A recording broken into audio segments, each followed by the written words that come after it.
Assalamualaikum warahmatullahi wabarakatuh. Perkenalkan, nama saya Ridho Satria, NIM PU71202151. Kali ini saya akan membahas tentang sistem reproduksi. Mengenal alat reproduksi pria dan fungsinya. Alat reproduksi pria terdiri dari beberapa bagian, terutama organ eksternal dan internal. Setiap bagian dari organ reproduksi ini memiliki fungsinya masing-masing. Berikut beberapa bagian alat reproduksi pria yang perlu Anda ketahui. 1. Penis. Jika wanita punya vagina, maka pria punya penis. Organ reproduksi pria ini berupa otot. Pria ini bukan berupa otot, melainkan jaringan seperti spons yang berisi darah. Ketika Anda menerima rangsangan, penis yang sehat akan mendapatkan aliran darah masuk dan mengisi ruang kosong di dalamnya. Aliran darah yang deras ini kemudian menciptakan tekanan. Alhasil, penis jadi membesar dan mengeras yang disebut sebagai proses ereksi. Secara umum, anatomi penis memiliki 3 bagian utama, yaitu akar, radik, batang, korpus, dan kepala, glans. Akar, radix, bagian pangkal penis yang terletak di dekat dasar panggul. Akar penis memiliki 3 jaringan ereksi dan 2 otot, yakni ischiocavernosus dan batang, korpus, bagian penghubung akar dan kepala penis yang terdiri dari 3 silinder jaringan ereksi, yakni 2 buah corpora cavernosa dan sebuah corpus spongiosum.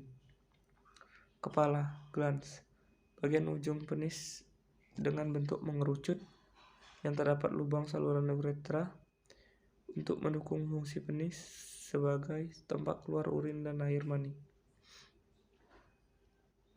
2. Testis. Orang awam mengenal testis dengan sebutan pelir atau biji kemaluan. Organ satu ini berbentuk oval seperti telur ayam. Testis dibungkus oleh skrotum dan terletak di belakang penis. Testis akan mulai tumbuh ketika laki-laki memasuki masa pubertas, sekitar usia 10-13 tahun. Ketika organ reproduksi pria ini tumbuh, kulit di sekitar skrotum nantinya akan diselimuti rambut halus, berwarna lebih gelap, dan menggantung ke bawah. Setiap pria umumnya memiliki ukuran testis yang berbeda-beda. Fungsi testis adalah memproduksi dan menyimpan sperma. Tak hanya itu, testis juga berfungsi untuk memproduksi hormon testosteron, yaitu hormon untuk memberikan perubahan pada bentuk tubuh pria selama masa pubertas dan menghasilkan sperma. Bagian sistem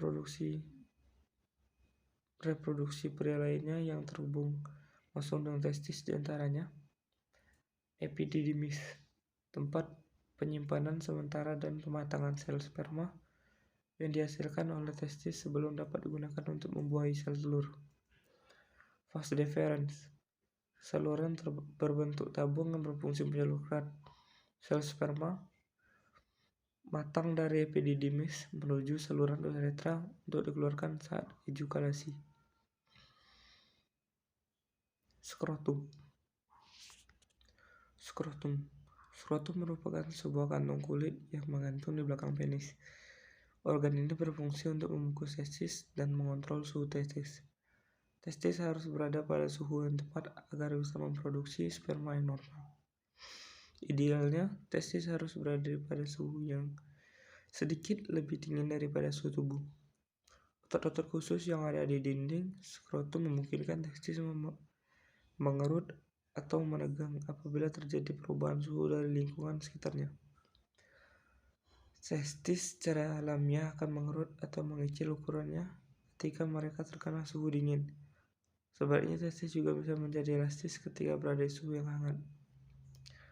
4. Kelenjar prostat.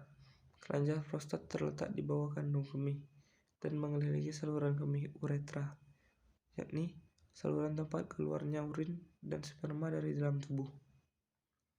Fungsi utama prostat adalah menghasilkan cairan yang bercampur sel sperma yang diproduksi testis untuk proses ejakulasi. Cairan prostat ini juga berfungsi untuk menjaga sel sperma agar tetap sehat dan kualitasnya baik, sebab ia memiliki komponen antibodi untuk melindungi dari bakteri dan patogen penyebab penyakit.